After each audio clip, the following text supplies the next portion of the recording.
It is such an honor to be here. I'm so elated to be joined by actually a lot of people that I love and care about. The CEO, COO, and president of the company I'm with, Good Life Realty in Austin, Texas. Join me. 5-second delay.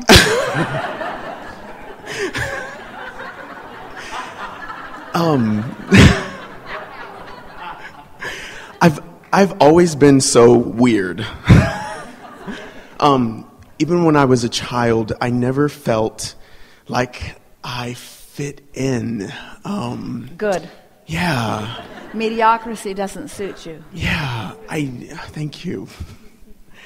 I remember vividly having thoughts as a child like, who are these crazy people and why am I here? And so I've just always, even into adulthood, I've always fit more into the minority than the majority. I've gotten really good at being in the minority. In many ways. We call it the leading edge. Thank you.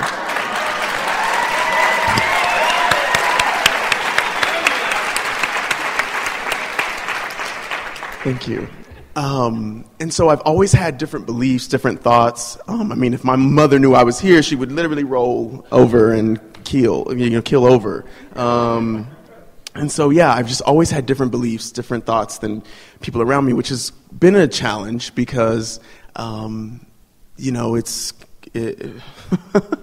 it can be a little bit of a lonely experience when you don't have beliefs that kind of sink in with the majority. Law of attraction will not allow you to be lonely. Okay. What makes you lonely is having split current within yourself. Okay.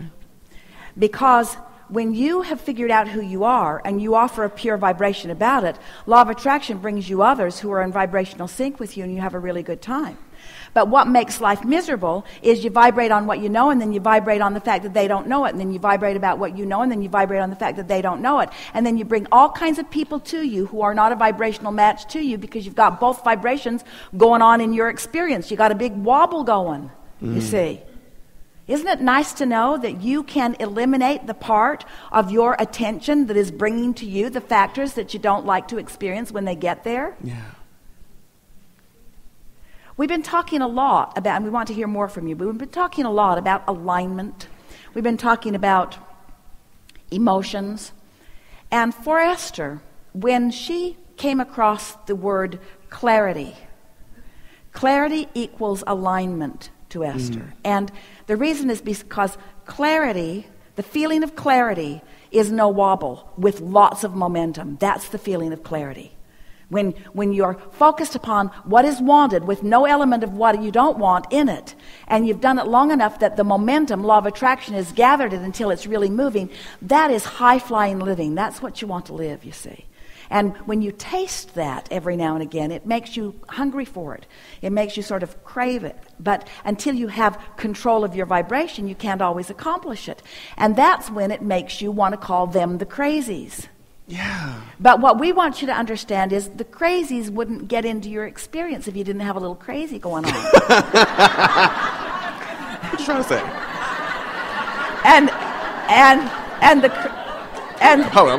And the crazy that you got going on is just introducing what you don't want into your vibration. In other words, if you stop talking about what you don't want, it's not in your vibration. And then it's not challenging or contradicting what you do want. Okay. So part of my different beliefs, obviously,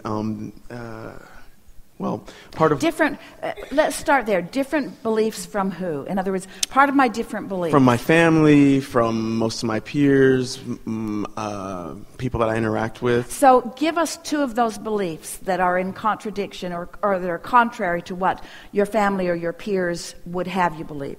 Give us the top two. I believe this, that they don't. I believe in law of attraction. And they don't? I know. They know they don't. How can that be?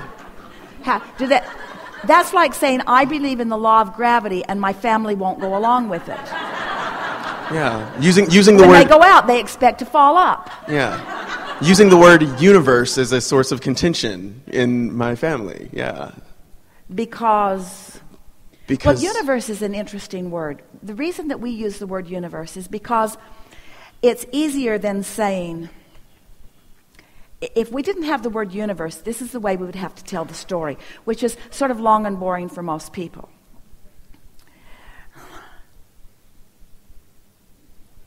I stand as a point of attraction, and all things that have ever been before are all pointed toward the culmination of that which I am now. And source energy or God or whatever you want to call it is all queued up to assist me in everything that I want. That's what we mean when we say universe. When we talk about universe and law of attraction, it's just shorthand. It's just a shortcut to say, I am standing at my point of attraction, and everything that is responding to the vibration that I've got going on. Mm.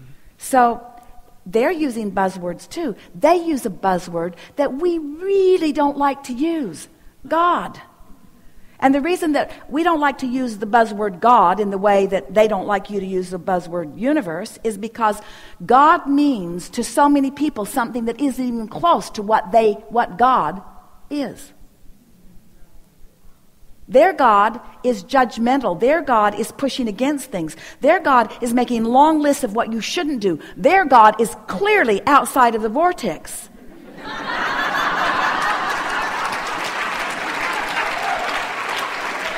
You see. And so their God is struggling. I didn't say that, Mom.